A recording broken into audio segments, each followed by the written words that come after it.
Welcome back to another thrilling episode of Mac Music Review.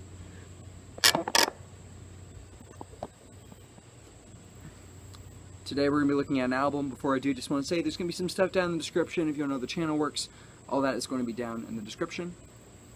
Today we are looking at the album Folk Hop and Roll by Judah and the Lion. Folk Hop and Roll is the sophomore album for Judah and the Lion. It has only 10 songs on it, and the songs aren't super long. I don't think any of the songs go much past, none of the songs on this thing reach 5 minutes or surpass 5 minutes. They're all like within radio-friendly range, 3 minutes, 30 seconds, 4 minutes, a little more than 4 minutes. So this album really is only a little bit over 30 minutes long. It's really not, there's not a ton of music on this album. On Folk Hop and Roll, Judah and the Lion basically abandoned their fairly straightforward, with occasional extra touches of modern stuff, folk music that was on their debut album, Kidz These Days. With this album, as the title suggests, it's folk and then hop, like hip-hop, because they do some rapping on this album, on the songs Reputation and Folk Hop Sound. They do some rapping. I think they might do some rapping on the last song as well. But then you have, In Roll is the end of the album title, referencing rock and roll. And this album is insanely noisy. The music on this thing is, like, relentless. These songs are just filled with noise. A lot of times computer-generated noise, a lot of times it's guitar, but just almost relentlessly loud and noisy. And sometimes seemingly for no reason, but this album rarely takes a second to breathe. The few times it does are the songs Take It All Back and Better Man, which try to be a little bit more simplistic in the music, but there's still several different things going on both of these songs. Even Better Man, which is supposed to sound like an acoustic guitar kind of song, or acoustic folk song or whatever, it has these electronic elements. And Take It All Back has this really fake sounding, like super reverby, weird clapping effect. So this album is just very noisy and loud, and doesn't give you much time to rest, doesn't give your ears much rest. It's like a Torch album, but it's supposed to, but it's not supposed to sound like that, and it does. Like, it's unnatural that it's that noisy. The lyrical content on this album, there's only 10 songs, so there's not a whole lot of stuff to work with, but the lyrics are a lot less personal. They're a lot less profound. The lyrics really do feel like an attempt to be a lot more mainstream, a lot more normal. We Own the Night is just a generic having fun anthem. The lyrics are really super generic. Yeah, is this really... Occasionally the band, they are known for being kind of overly sentimental, kind of wearing their heart on their sleeve. But this is super sappy lyrics on this song. Just really, really overly sentimental, I would say. A lot of these songs are love songs.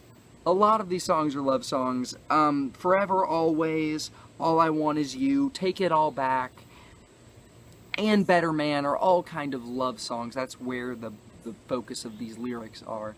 And with their love songs, they really do try to stand out, and they really try to be genuine and authentic. You can tell with the songwriting on the love songs, they try to be, sincere about really loving this person, instead of just being, it's much deeper level, or at least attempts to be deeper level love lyrics than most of the stuff you hear on pop radio. This really artificial, just loving someone for their looks, just kind of sort of loving someone, then moving on to the next person. This is lyrics about committing to someone, especially on Forever Always.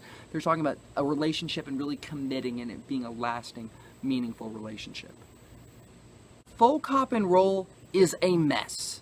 It is a huge, insane, ridiculous, slightly unbelievable mess, and it's kind of baffling how different this is from their debut album. It's like they went crazy. It's like Judah and the Lion snapped after their complete unsuccess, completely not popularity of their first album. They had some record label guys who just said, you know what you need to do? You need to be crazy. You need your music to be insane. You need to do tons of different, just make it incredibly noisy, forget all that folk stuff, have a little bit of folk stuff, and then just have tons of guitar and a lot of computer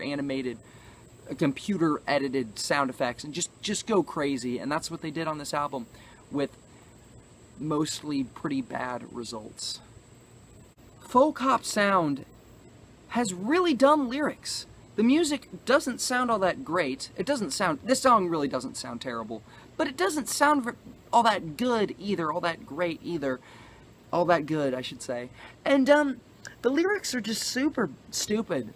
Especially when they start rapping and near the end of this song, the lyrics just are flat out dumb. They're just dumb. They're not intelligent. Take It All Back, the version on this album is different from the hit. Jude and the Lion's biggest song is Take It All Back 2.0. This is like the demo version of Take It All Back. And has this really awkward reverby clapping effect, which totally jars you out of the song. It's really distracting. Like, the lyrics of the song try to be really serious, and then you have this music that's just totally distracting and bad. It just sounds bad, and I don't know why it's there, and it totally wrecks the song. It totally ruins the song. The chorus on Reputation is overdone as all get out, but it's still fun, and I still like it. It has that classic na na na na na na, that stereotype of pop rock bands or boy bands or whatever doing na na na, just saying that, and like just saying a sound effect and then making it sound really epic and awesome, like Fall Out Boy does that on their modern stuff. But I like it. It sounds good. The chorus, and then you get to the rapping, which sounds like Beastie Boys, but they're like Southern Beastie Boys, and they love their mom, and it's really, really awkward and dumb sounding. It has personality, I'll give you that. The rapping definitely has personality, but it's a bad personality. It's a very dumb sounding personality. Better Man is just flat out boring. Not a whole lot to say other than it just doesn't work. It tries to be heartfelt, but it just comes across as boring.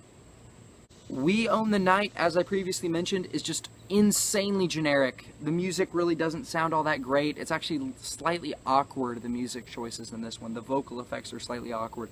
And it just sounds dumb. This is just a dumb song. Yeah. That kind of is like painful to say. It's painful to read. It's painful to look at. Super cringy, super sappy lyrics, and it doesn't sound all that great either. So I'm realizing that a lot of the problem with this album is the songwriting. It's just some really downright cringy or generic or just really not great songwriting on this album. Just some really dumb, bad lyrics on this thing. Now, there are some songs on this album that actually do work. And that's basically all the songs I haven't mentioned, which is like 3 songs.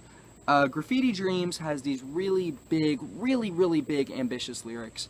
And the vocal performance, the energized vocal performance, and the really noisy music actually works very well and helps give weight to the lyrics. It actually works very well with the lyrics on that song.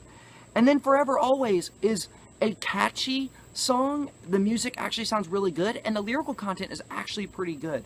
It is a relationship song about, a lasting relationship, actually wanting love that lasts, that's more than just artificial, more than just a feeling. And it's honestly very good. The song Insane is the best on the album, with honestly really profound lyrics that hit you, where they're questioning life, they're questioning themselves. The lyrics are really personal, profound, self-reflective, a lot like Kidz these days had a lot of songs and a lot of lyrics which were like that, and this album really carries that over, and carries it over very well. And the really just crazy, claustrophobic, just everywhere crazy noisy music on this song actually works extremely well. And their shouting vocals that feel very distant also work very well. It's a very good song. Insane is a very good song. The only song I didn't talk about was All I Want Is You, and that's another one that's not good. It's super repetitive, and the music is, the chorus is super repetitive, the music is super repetitive, and it gets old like the second or third time you hear it. It's really just not very good. Folk Hop and Roll has 3 worthwhile songs. Besides that, cannot recommend this album. It's not very good at all. Those 3 songs are Graffiti Dreams, Forever Always, and Insane. Pretty good songs. Not everything on this album is trash. Like on the songs I talked about, not everything about those songs is trash. Sometimes the music is good and the lyrics are terrible. Sometimes the lyrics are kind of good and the music is terrible. I'm going to give this album 2 stars out of 5. I would not recommend. Since I've reviewed this album, Judah and the Lion has released a 3rd album. It's by a long shot their longest album. It has like 15 or 16 songs on it. It's like over an hour long. And it's honestly much better than this. It is a crazy mixed bag of an album. It's not cohesive at all in any stretch of the word. The music is all over the place. The lyrics are all over the place. The tone is all over the place. But it does have things in it that work very well. The Casey Musgraves collab, Pictures, or Picture, that's a good song. That's honestly a really good song. But, yeah. I might review that later. I kind of do want to review it, honestly. But it's going to be a while. Thank you for watching the video.